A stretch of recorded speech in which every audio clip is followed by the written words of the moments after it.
Vamos lá, galera. Bom, o Startup SP, para quem ainda não conhece, ele é um programa do Sebrae voltado para o momento inicial da startup, né? Que é a fase que a gente chama da fase de ideação. Então, ele é um programa de pré-aceleração, né? Onde o nosso objetivo aqui é fazer a validação da ideia de negócio e, por fim do programa, através de 4 meses de acompanhamento do Sebrae ali, a ideia é que vocês consigam fazer ao fim, estejam com o protótipo dos seus negócios, da sua startup. Tudo bem? Então vamos entender um pouquinho, um pouco desse conceito, né, do que é uma startup para a gente poder entender. Né? Eric Ries ele define startup que é uma empresa, né, um grupo de pessoas, na realidade não é uma empresa ainda, é um grupo de pessoas que identificam um problema e que vão, de alguma forma, criar ali uma fase de validação dessa solução num ambiente de extrema incerteza e num ambiente e que essa solução ela possa ser replicável. Então, eu consigo transformar aquilo em um modelo e consigo replicar isso para diversas pessoas, certo? Então, a startup ela começa, então, criando uma validação de um negócio que ele funciona para poucas pessoas, mas daí eu vou precisar, então, através da tecnologia, gerar escala e conseguir fazer com que isso impacte um monte de pessoas. O conceito dessa escalabilidade, ele está ligado a um conceito financeiro. Então, quando a gente cresce, quando a startup cresce, ela não acompanha os gastos que uma empresa tradicional acompanharia. Então, por exemplo, para uma indústria crescer, é necessário que aquela indústria ela construa uma nova planta industrial, faça um novo investimento em estrutura física para fazer com que aumente aquela planta produtiva. E assim sucessivamente a cada aumento que aquele negócio acontecer. A startup, por ela ser tecnológica, né, ela ter ali a tecnologia que faz com que ela faça a conexão com o cliente da startup, e é através dela que se entrega a solução, permite então que a empresa, a startup, ela cresça, então, que se desenvolva, atinja diversas pessoas, mas os gastos delas não acompanham esse crescimento, porque você consegue ter um banco inteiro como o Nubank ali, com poucos funcionários, né? Diferente de você ter toda aquela estrutura de agências, toda aquela estrutura de equipamentos, de pessoas, né? Então, um banco digital ele tem uma outra conotação, por isso que ele tem custos mais baixos e ele consegue, então, crescer. E aí, dentro desse ponto, a gente começa a entender, então, que startup ela é um modelo diferente de uma empresa tradicional, tá?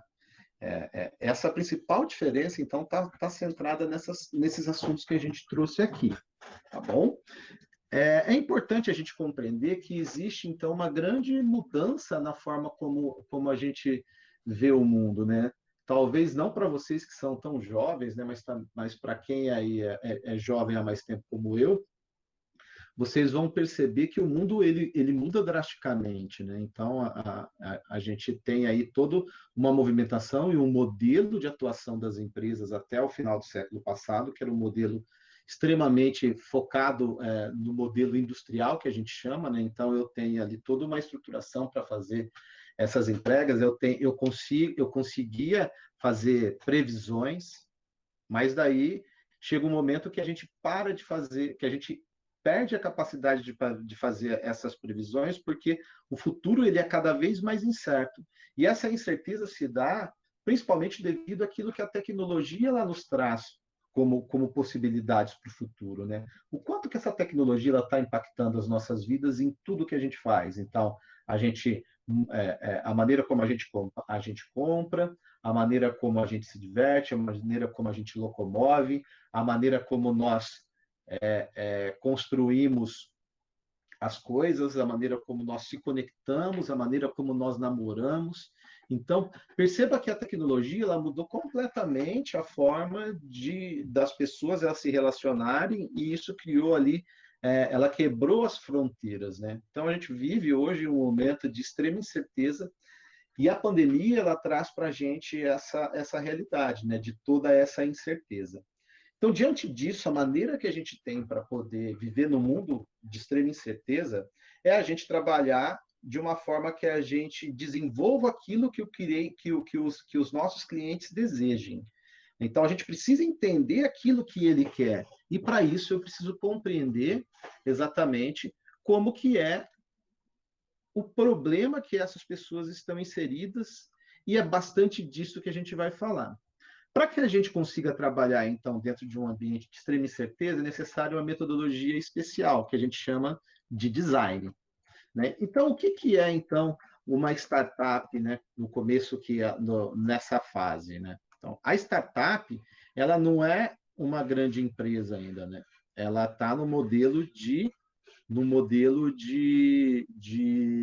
validação. Então, quando a gente olha esse desenho e a gente vê esse monte de rabisco, são os diversos testes e interações que a startup fez com o cliente, fez com o mercado, para poder entender aquilo que de fato eles queriam.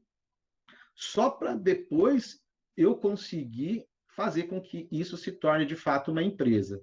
Então, a fase inicial da startup é a fase que ela é a startup mesmo. Né? Depois ela vai virar uma grande empresa, como é Uber, como é Airbnb, como são todas essas startups que vocês conhecem no mercado. Então, essa fase onde a startup ela valida, e primeiro, então, ela vai entender qual que é o problema do cliente, para depois fazer uma validação daquilo que é o produto para poder atender aquele mercado, e aí que ela vai, então, descobrir se aquele produto ou não, ele tem fit com o mercado. Né? O que é o fit com o mercado? É a hora que aquele produto ele faz conexão com o mercado e a gente sabe, e a gente passa a descobrir quem que é o nosso cliente. A gente vai falar bastante sobre isso. Então, o que que a gente percebe, então? Que o design ele está inserido em todo esse processo. E o design ele tem uma lógica de ser, né? Então, vamos entender um pouco o que significa design. Design, segundo o dicionário do Aurélio, do Aurélio aqui não, aqui é do Michaelis, né? O conceito de qualquer produto de acordo com seu ponto de vista estético e sua funcionalidade. Essa é a sua definição. Na hora que a gente começa, então, a perceber o que é design, a gente começa a perceber, então, que esse carro é um veículo que ele tem ali todo um aspecto de design diferente, né? Ele tem uma funcionalidade diferente, porque ele abre as portas de uma forma diferente, você acessa o carro de uma forma diferente.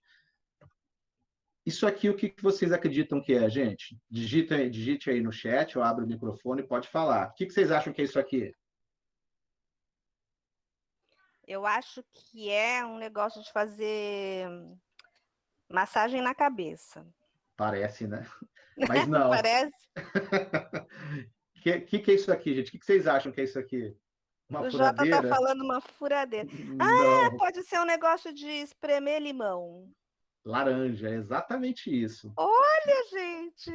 Então, olha, a gente está olhando então para uma peça de design que ela tem um conceito estético, mas ela tem a sua funcionalidade e funciona muito bem esse espremedor de laranja, premiado. Aí a gente olha essa escada aqui, novamente. Olha que escada interessante, né?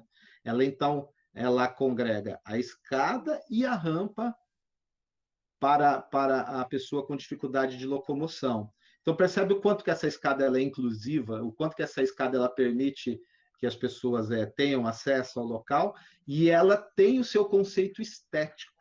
Né? Então, isso também é o que a gente chama de design. Né? Então, ele tem um conceito ali de estética e tem a sua funcionalidade guardada. Né? E aqui, o que são isso aqui, gente?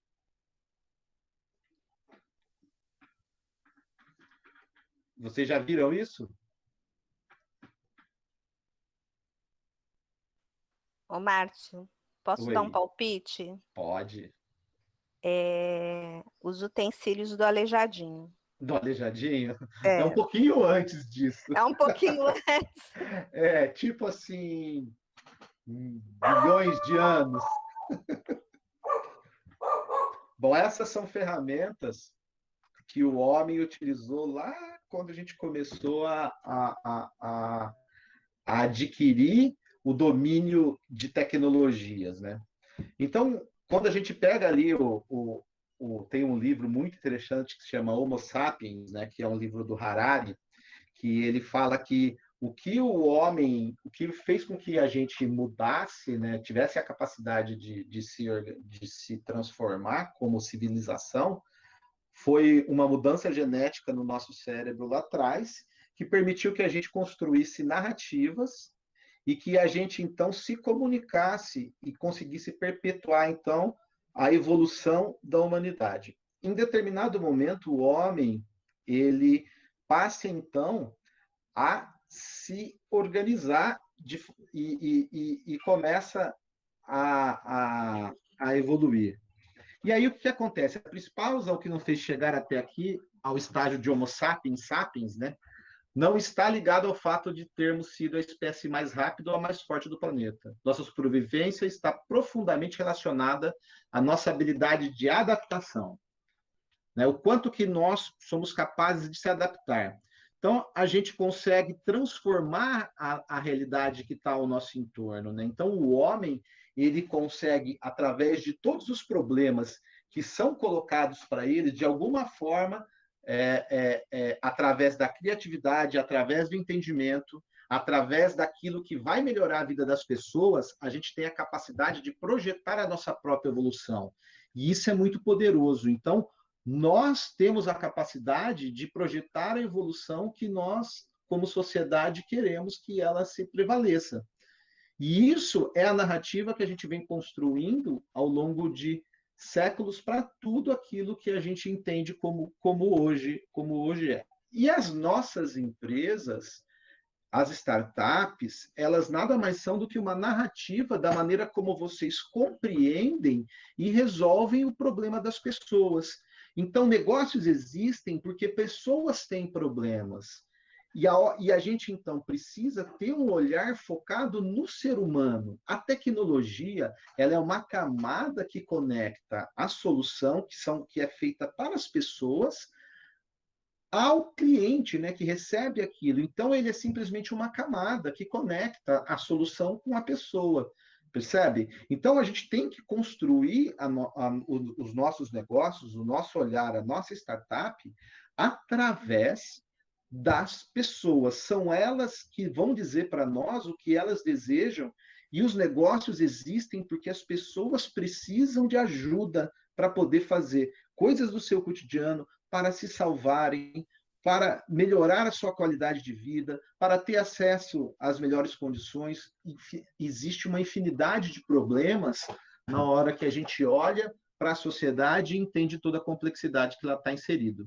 Então, quando a gente fala em design, o verbo design, né, projetar, ele nunca vai estar separado de um sujeito. Então, ele vai ter alguém, alguma pessoa que vai receber essa solução. Então, eu não projeto nada que as pessoas não vão usar, né? Então, quando tem uma frase lá do, do do inventor da lâmpada, do Thomas Edison, ele falava o seguinte, que ele não queria inventar nada que as pessoas não quisessem comprar, não quisessem consumir, porque não faz sentido eu gastar um tempo, parte da minha vida, em algo que as pessoas não desejam. Será que faz sentido essas coisas? Então, quando a gente trabalha, quando a gente passa a ter o pensamento do design e a olhar para problemas que as pessoas estão inseridas, a gente passa a perceber aquilo que de fato elas querem, aquilo que de fato soluciona os problemas delas. Então, o design, ele se apega muito a essa lógica que a gente chama de double diamond, que é o duplo diamante, a maneira como o design pensa a solução. Então, ele tem um momento onde ele vai construir o entendimento sobre o problema dele.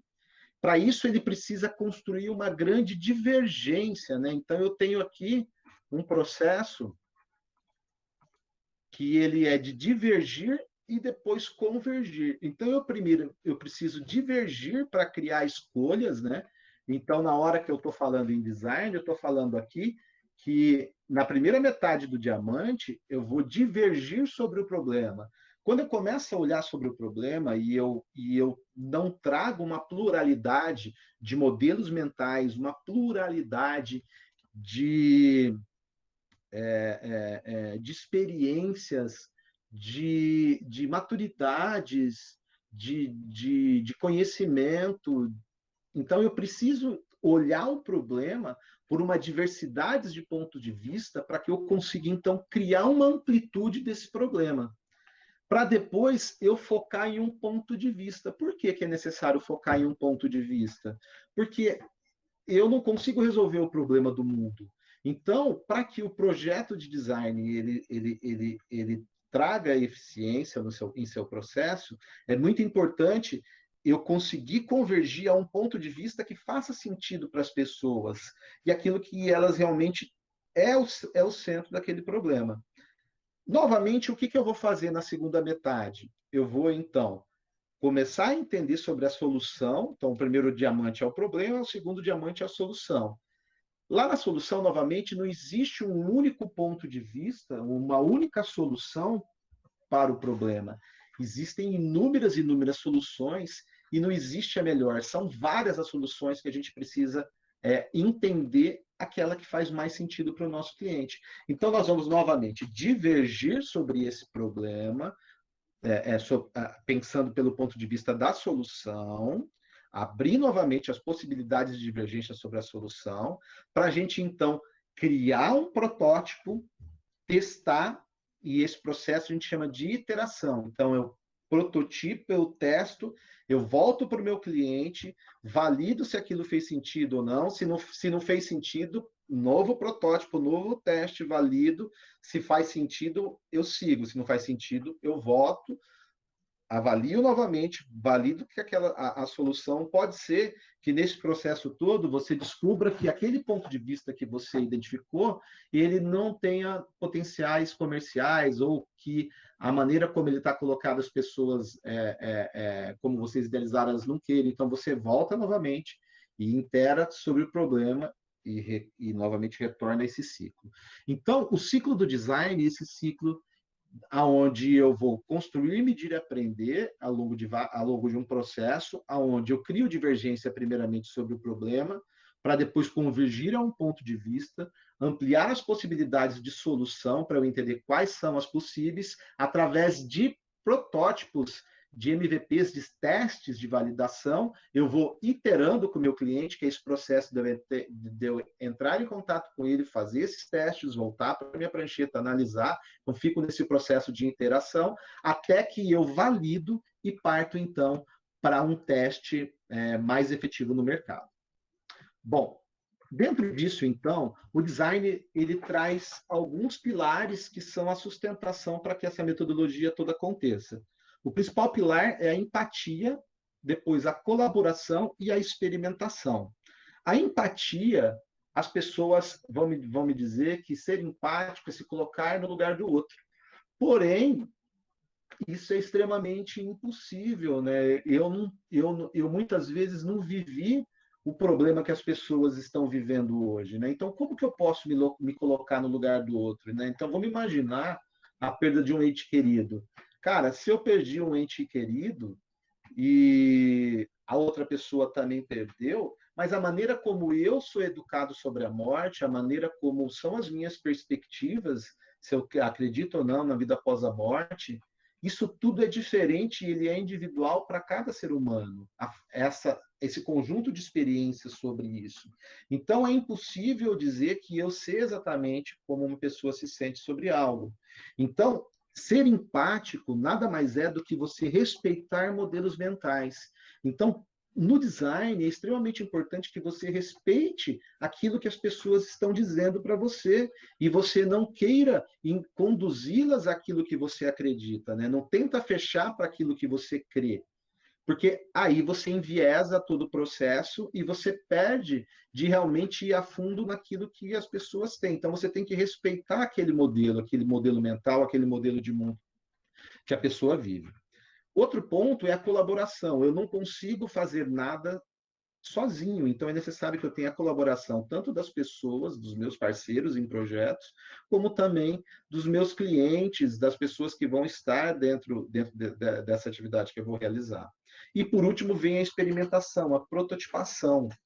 Nesse contexto, o que a gente vai falar? A gente vai entender como que eu vou criar testes para poder validar aquilo que eu identifiquei dentro da minha pesquisa. Então, o design thinking é um processo criativo que estimula a colaboração e a experimentação para diminuir os riscos no processo da inovação. Por que ela diminui o risco no processo da inovação? Inovar é algo que ele é arriscado, porque inovação ela é pirata, né? A inovação ela não está na regra. A inovação ela é antinatural, porque as pessoas elas tendem a se manter dentro do seu status quo, da maneira como elas conduzem as suas vidas. Existe uma energia muito grande de mudar, e poucas pessoas estão dispostas a mudar. E aí, a inovação, ela não está no padrão. A inovação ela não está dentro de uma regra de uma organização, ela não está dentro de uma regra de mercado. A inovação, ela é pirata, né? Ela começa normalmente de baixo para cima, não de cima para baixo, né? Então, pelas interações que acontecem, por tudo aquilo que você vai construindo, então a inovação ela tem um risco muito grande, porque é algo que você não sabe se vai dar certo ou não. Agora, inovar, se vocês estão vendo aqui, que é um processo, né? É um exercício, é um processo de criação. E existem metodologias para isso, e é isso que a gente vai demonstrar aqui. E aí, o que a gente começa, o que a gente precisa compreender? Que projetos, normalmente, eles começam olhando para esse tripé. O que é tecnicamente possível, financeiramente viável e desejável. Mas muitas vezes as empresas, por elas não construírem as soluções com o cliente, sim, para o cliente, então eles tomam pesquisas de opinião, entendem coisas que podem ser construídas para eles, desenvolvem o projeto e colocam no mercado. Então esse é o modelo tradicional, o modelo industrial que a gente fala. Em cima disso, o que ocorre? As pessoas, elas muitas vezes aquilo que elas desejam ficam de fora. Então, o que eu preciso entender é como que eu vou investigar e vou entender e vou construir uma análise através de um processo completo para entender aquilo que de fato as pessoas desejam, o que de fato essas pessoas querem para poderem resolver os seus problemas, né? Quais são os seus desejos, quais são as suas necessidades, quais são as barreiras, as oportunidades que vêm de todo esse processo. Então, a gente precisa compreender tudo isso para construir algo que, de fato, as pessoas desejam, e aí sim a gente vai compreender como que é tecnicamente possível e financeiramente viável desenvolver isso. Tudo bem? Então, qual que é a dica, gente? Apaixone-se pelo problema e não pela solução. Quando a gente apaixona pela solução, a gente fica construindo algo que nós queremos que as pessoas usem.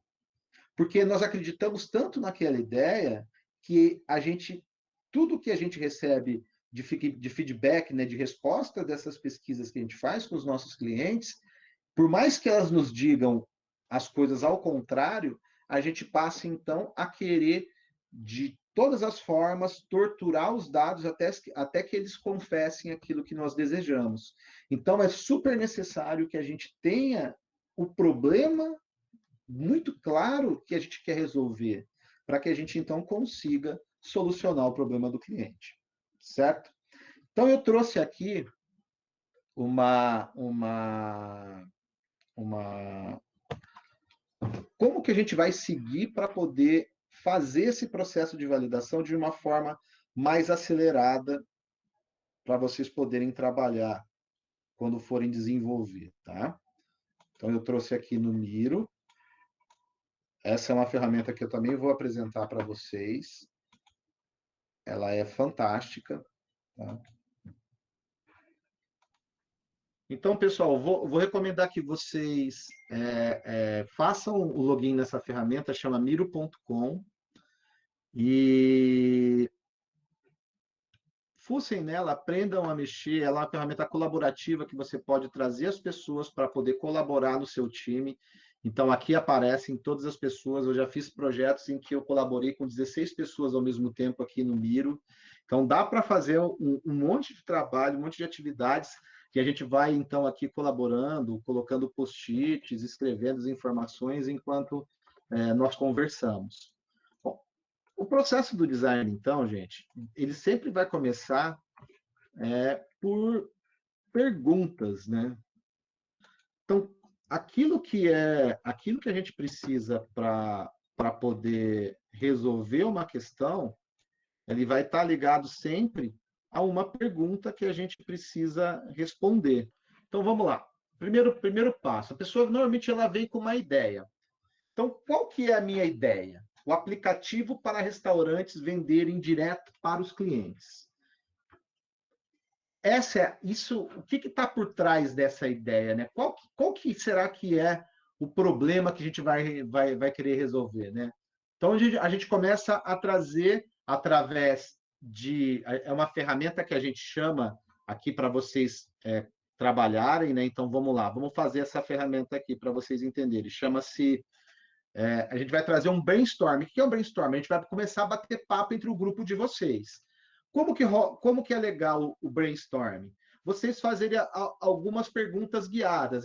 Então, começa lá. Qual a minha ideia? Depois, qual o problema que está por trás da minha ideia?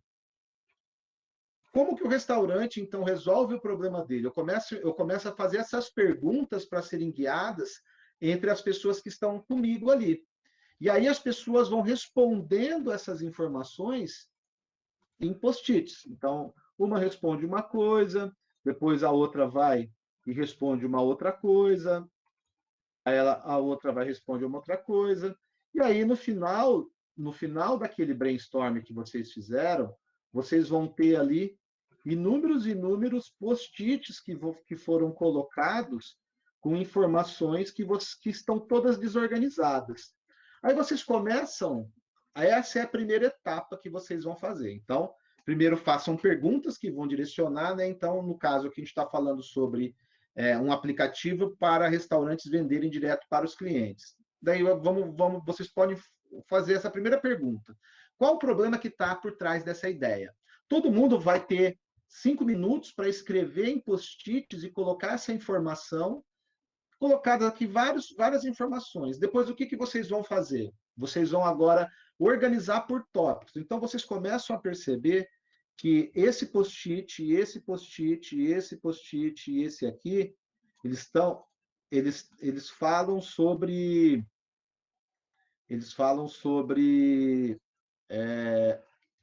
facilidade.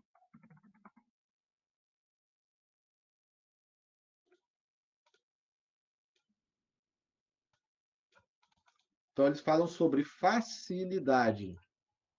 Esse grupo de post-its fala sobre WhatsApp. Esse grupo de post-it aqui, ele vai falar sobre gestão. Então, vocês vão dando temas, vão dando agrupamentos, através desses agrupamentos que vocês vão fechando, vocês vão compreendendo qual que é a ideia que aquele agrupamento está trazendo. Com base nessas informações que vocês trouxeram, vocês, então, agora passam para poder falar. Então, qual que é o problema por trás da ideia? Então, eu identifiquei aqui que os restaurantes pagam altas taxas para os aplicativos. Eu identifiquei também que os clientes dos restaurantes têm dificuldade de fazer pedidos. Eu também identifiquei que os cardápios pelo WhatsApp são ruins de manusear e depois precisa fazer o pedido escrevendo o que se quer. Eu também identifiquei que o cliente não acompanha o pedido. Depois eu identifiquei também que o restaurante não tem uma interface para administrar o pedido, né? O que é interface? Né? Um local de gestão, onde os pedidos aparecem para ele.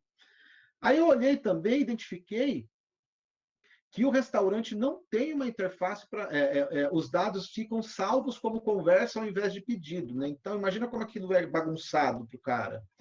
Os clientes estão acostumados a usar aplicativo para fazer pedidos, então aquilo não é um aplicativo, ele tem que digitar, causa um transtorno para o cliente. E aí eu tenho aqui entregar o pedido para o cliente, que é um outro problema. Então, isso tudo aqui são problemas que estão por trás dessa ideia que eu tenho de aplicativos para restaurantes venderem direto para clientes. Todos esses problemas, eles estão inseridos. Agora, é muito importante eu entender que, de alguma forma, sem vocês, o restaurante ele já resolve o problema dele. Percebam que vocês estão trazendo uma oportunidade de solução para o problema dele. Então, é super importante você entender como que seu cliente hoje, sem você ou com as soluções que estão disponíveis no mercado, ele resolve o problema dele. Então, vamos lá. Ele usa uma lista de transferência do WhatsApp. Então, ele manda tudo pelo WhatsApp para os clientes. Coloca uma pessoa para ficar anotando na comanda do restaurante.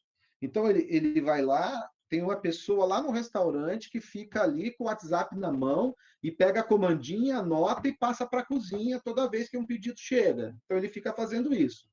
É colocar o cardápio no Face, no Insta, com o botão do WhatsApp para pedir. Então, ele coloca um botãozinho do WhatsApp lá no Face, no Insta, e o cara cai lá dentro do WhatsApp. E aí ele tem que fazer o pedido tudo manual.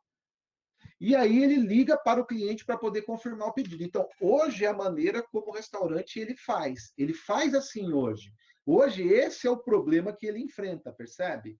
O tanto de fricção que a gente fala, né? O tanto de atrito que tem nesse processo de relacionamento com o cliente ao longo disso. Você começa a perceber que a gente começa, então, a dar um entendimento maior sobre aquilo que é o problema do cliente.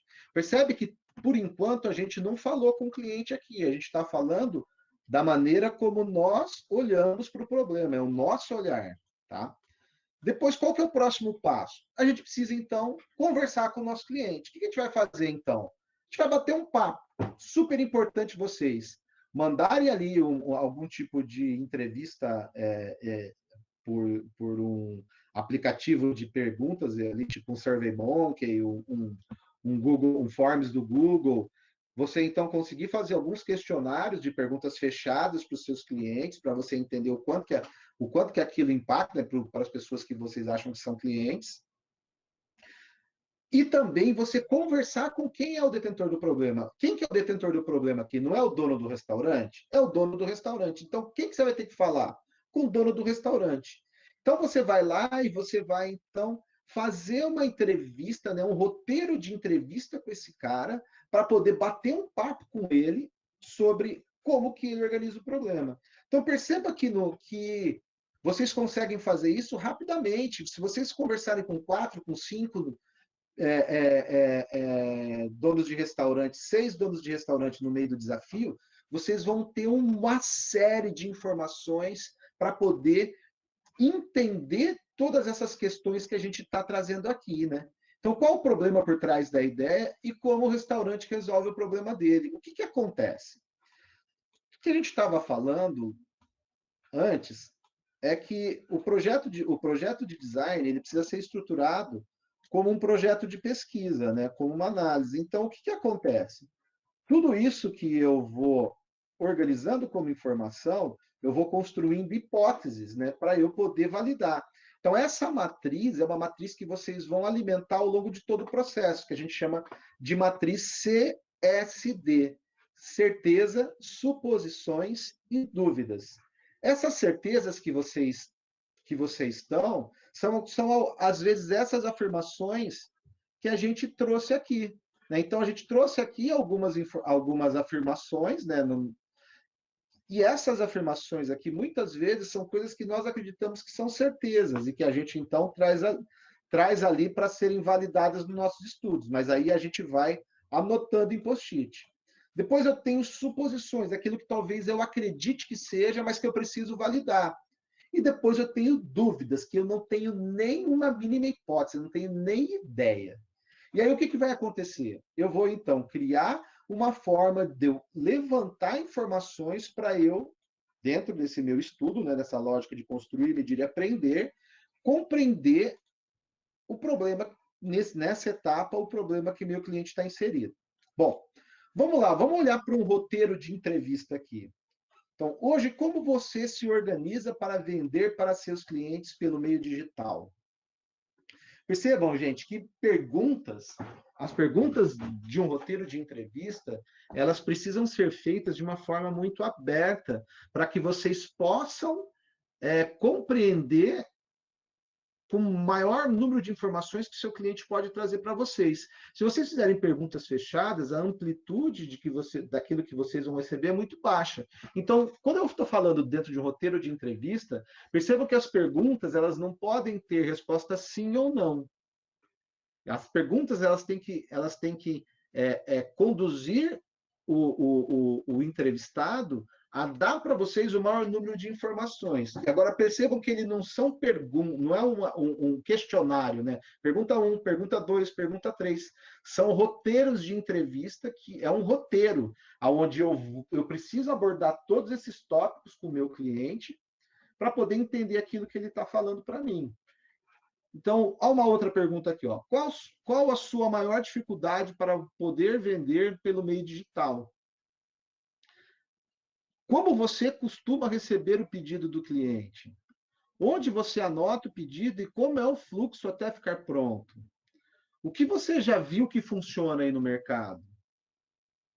E o que não funciona? O que você já experimentou que não funciona? Né? Então, sempre tem uma pergunta que a gente costuma fazer em todos os roteiros, que é, essa tomem nota, gente. Qual que foi a melhor experiência que você teve e qual que foi a pior experiência que você teve sobre aquele contexto que vocês estão pesquisando? Isso normalmente traz inúmeras respostas para vocês entenderem. Percebe, gente? Então eu começo a fazer uma série de perguntas para esse cliente e aí eu começo a entender. Temos alguém aqui alguém trabalha com restaurante aí? Na sala, que a gente pudesse simular aqui para vocês entenderem, ou que a família trabalha, que pudesse a gente fazer uma brincadeira aqui. Não? Alguém quer simular aqui para a gente poder ver como é esse processo de abordagem?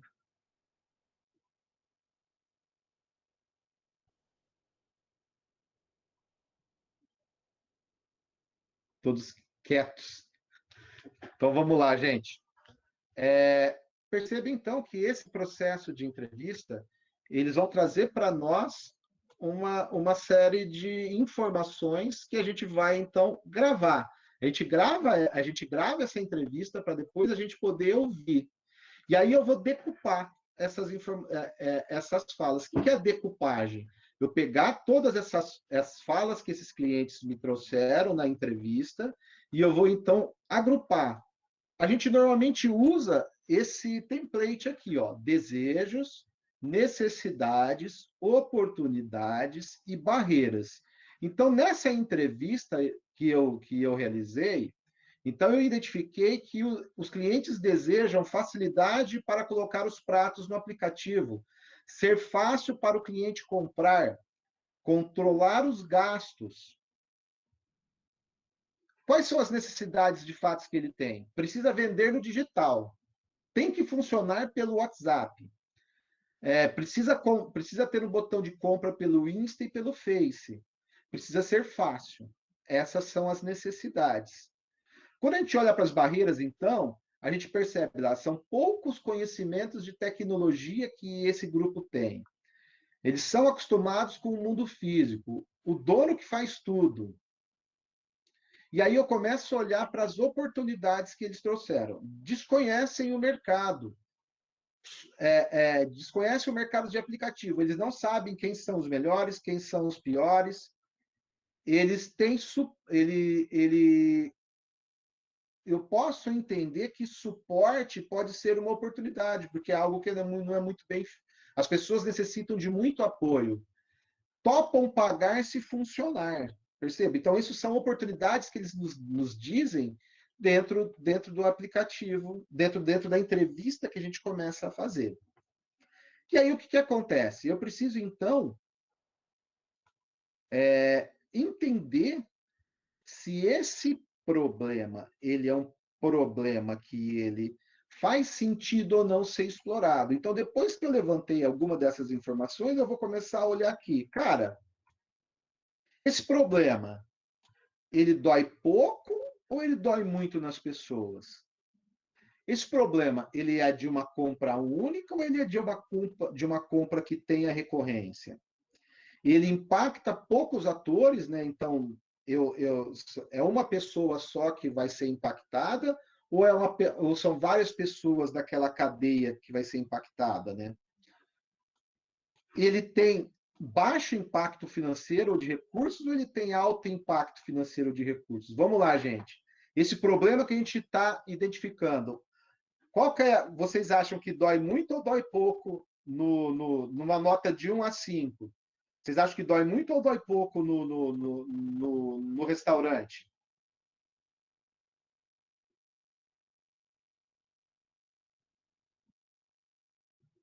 Hein?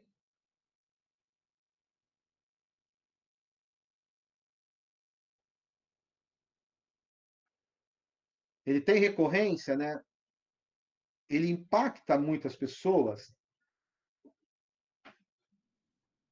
Ele é de alto impacto financeiro. Então, como que isso vai acontecer? A gente começa a perceber que esse problema ele está com a maior parte dos seus números aqui, ó. Ele causa uma perda de receita para os caras que estão envolvidos. Ele impacta pouco na média aqui os atores. Ele é de uma compra recorrente. Ele dói muito no restaurante. Então, é uma coisa que a gente fala, putz, vale a pena, faz sentido para eu fazer um teste, uma validação para explorar mais, para ver se esse problema faz sentido ou não. Bom, finalizada essa etapa, o que eu vou fazer agora? Eu vou começar, então, a entender qual o problema que eu vou resolver desse cliente, né? Então, é com base aqui que eu vou guiar todo o meu processo de estudo. Então, qual o problema que eu vou resolver? Acesso facilitado à compra pelo cliente do restaurante. Então, é isso que eu estou entendendo que faz sentido ser resolvido. Então, qual o sucesso que o meu cliente, o restaurante, busca? Facilidade para que o cliente do restaurante compre. Então, esse é o sucesso que o cara do restaurante deseja. Então, como que será essa aplicação, né? Como que essa aplicação ela é no mercado? E aí, então, eu vou aqui trazer alguns concorrentes, né? Quem que são os concorrentes e o que esses concorrentes fazem no mercado, né? Então, eu trouxe aqui alguns clientes, né? Então, quais são as principais funcionalidades que esse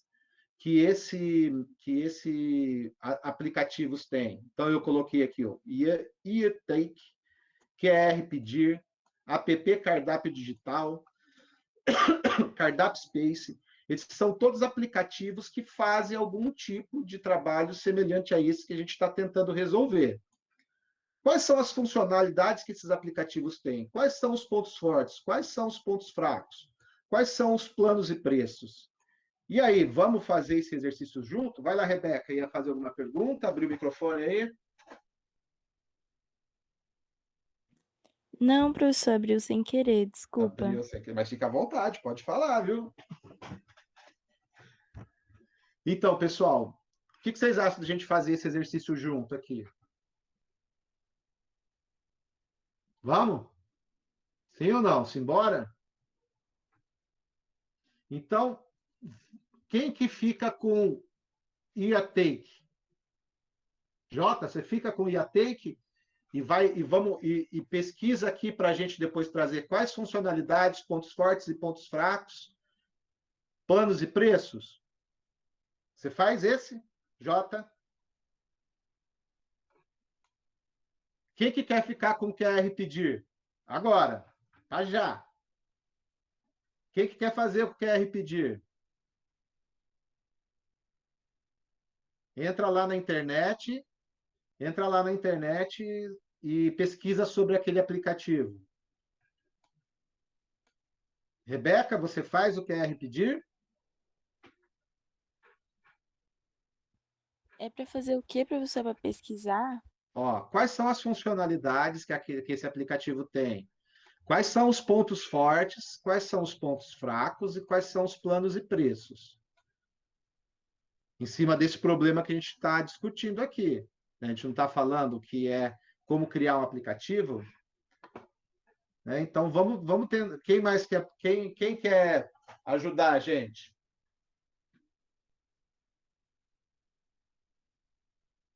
Vamos?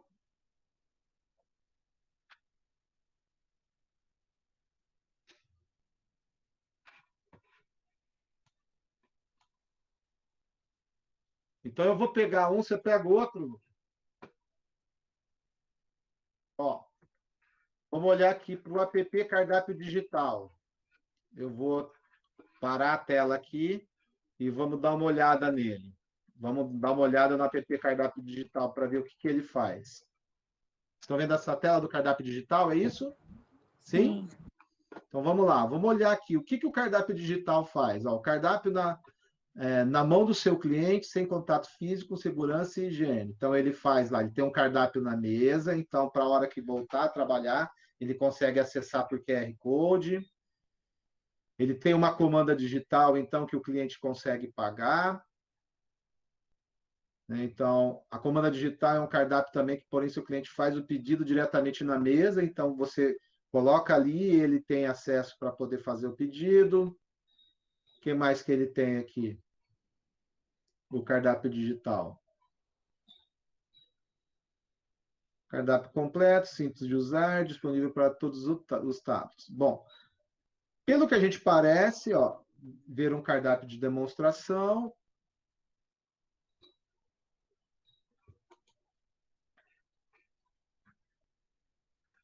Aí ele abre aqui, tem as telas, café da manhã, vamos lá, hambúrguer.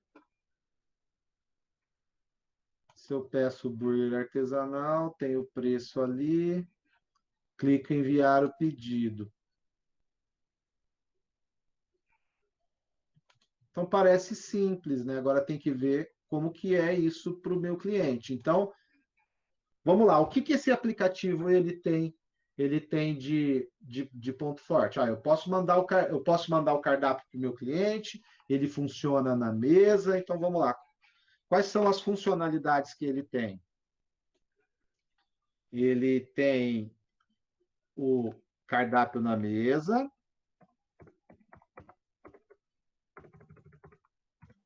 Ele tem um QR Code. Na mesa, que mais? Então, ele tem o QR Code. QR Code. Esse, qual que você está vendo? É o cardápio digital, né? Isso, eu tô. Não é para fazer junto com o senhor Estamos esse? fazendo junto, pode ser junto comigo. Olha, ele está disponível para todos os tablets e celulares, então ele funciona tanto no Android como no iOS. Então, aqui, Android e iOS.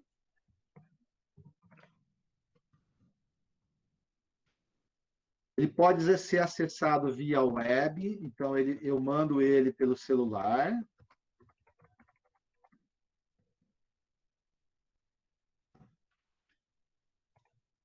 Quais que são os pontos fracos que a gente enxergou aí, gente? O que vocês viram? Ele é bonito? Ele tem um design legal ou feio? Feio. Então, o design é feio. Certo? Não encanta os olhos. Não encanta os olhos. Ele é fácil? Não. Não é fácil.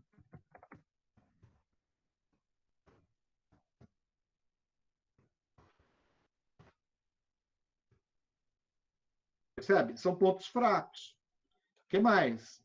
Quais são os planos e preços? Né? Então, vamos lá. Ele tem um valor anual de R$ 250. R$ 350 com a comanda digital.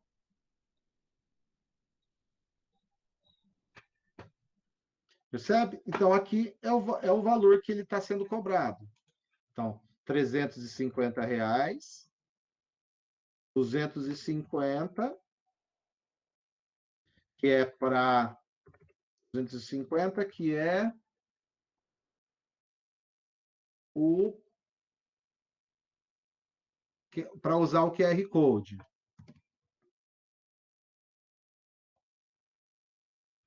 E o outro, 350, que é a comanda.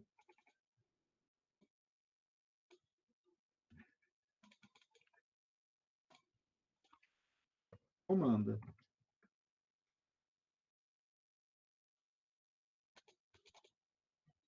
Ano. Ano. Legal? E é assim que a gente faz, então. Então, vamos aguardar agora vocês fazerem esse IATake e o QR pedir para a gente poder jogar aqui tudo e fazer a análise junto. O IATake seria o quê? É um outro aplicativo, ó. IATake. Ai, nós temos que falar o que achamos de ponto forte e fraco nesse IATake. Isso. Quem que está falando? Jennifer.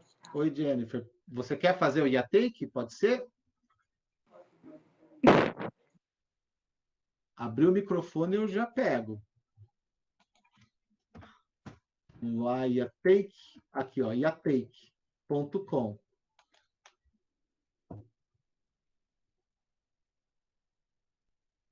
Ele é um outro aplicativo, tá vendo? Tô vendo, eu consegui entrar pelo link. Só que aí Legal. apagou aqui a conversa e eu perdi o link. Entendi. Gente, que link.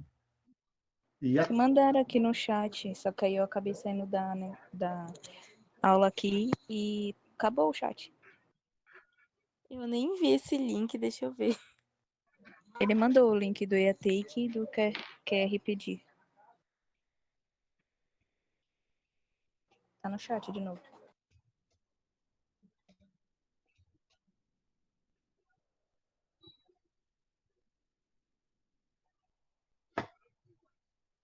Então, ó, ele tem o aplicativo, ele tem o cardápio digital, ele tem sistema de gestão e tem o acompanhamento das vendas. Ó, a apresentação do produto. Vamos lá.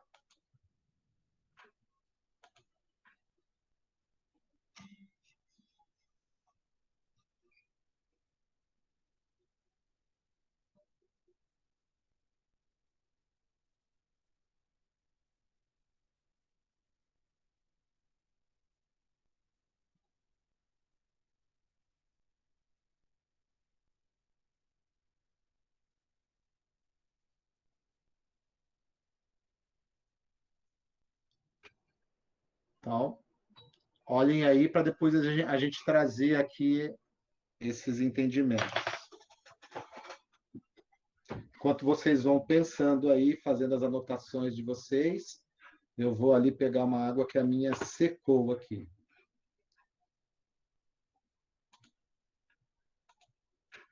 Vamos lá, funcionalidades do IATake. Pode abrir o microfone que fica mais fácil para a gente falar, para a gente anotar aqui, gente.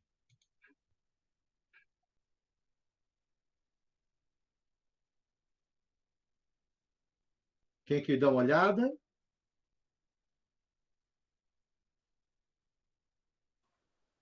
A Jennifer falando que ela não gosta do design do IATake e ele é explicativo em relação aos preços. Os valores estão bem visíveis.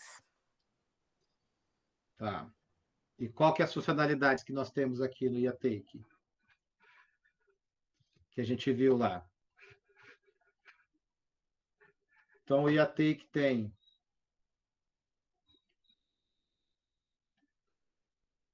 a atualização de cardápio, organização. Bom, vamos lá. Ele tem um app, então ele tem aqui, ele cria aplicativo. Cria aplicativo. Ele tem o cardápio digital, que é aquele que você envia para o cliente. Cardápio.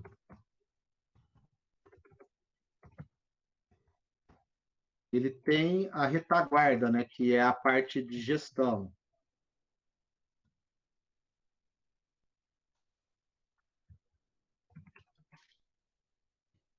E ele tem ali um dashboard, né, que é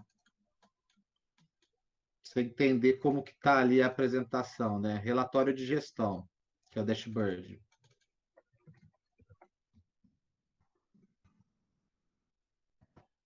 Bom, isso aqui é o que tem. Quais são os pontos fortes que a gente pode ver nele aí de forma rápida? Então, a Jennifer, ela disse ali que não gostou do design.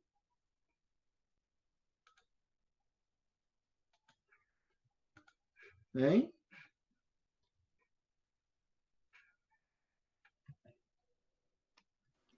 Ela não gostou do design e também achou legal o explicativo em relação aos preços. Tá, então, pontos fracos pontos fracos, o design.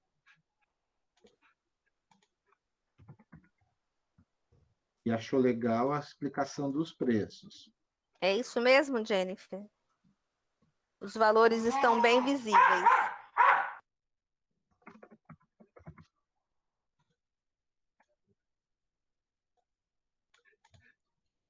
Legal, gente. Então, o que acontece? Quando a gente faz, então, essa análise, a gente vai começar a perceber tudo aquilo de funcionalidade que aquele aplicativo tem. Quais são os pontos fortes, quais são os pontos fracos, quais são os planos e preços. Então, a gente está começando a entender um pouco de que maneira que esses caras eles atuam no mercado. Então, essa primeira etapa que a gente discutiu hoje, então percebo aqui que a gente parte da ideia, mas a ideia do negócio não é a solução ainda. Então, eu tenho que olhar aquilo que está por trás da minha ideia. O que está por trás da minha ideia? Qual que é o problema que eu estou tentando resolver do meu cliente? Depois, eu começo a olhar como que o problema hoje, o restaurante sem mim resolve o problema dele. Eu começo a olhar e começo a fazer esse entendimento. Depois, faço um roteiro de entrevista para poder entender melhor quem que é o meu cliente, organizo as informações e venho, então, para poder depois fazer entender se aquele problema faz sentido não ser executado, e aí, então, eu venho e vou direto, e aí aqui eu vou conseguir fechar qual o problema que eu quero resolver. Que problema que eu quero resolver do meu cliente? Qual o sucesso que o cliente busca? Essa informação ela é muito importante para o sucesso, para dar certo a sua ideia. Entender qual o sucesso que seu cliente busca e entender qual o problema que ele quer resolver. Essas são as duas grandes perguntas de ouro que você precisa responder para que a sua solução ela tenha sucesso para o cliente. Então, o que eu trouxe aqui para vocês, gente, é a estruturação do que seria, no meu ponto de vista, que vocês precisariam entregar entre o primeiro e o segundo dia aí do nosso Haka que vai acontecer, que é tá com essa ideia já totalmente estruturada, a pesquisa feita, para vocês terem tempo de fazer a prototipação daquilo que vocês vão entregar como resultado lá na frente. Então é isso, gente. Então, o meu abraço a todos, obrigado por estarem aqui trocando essa ideia com a gente nesse momento. E até amanhã e se preparem para o Haka.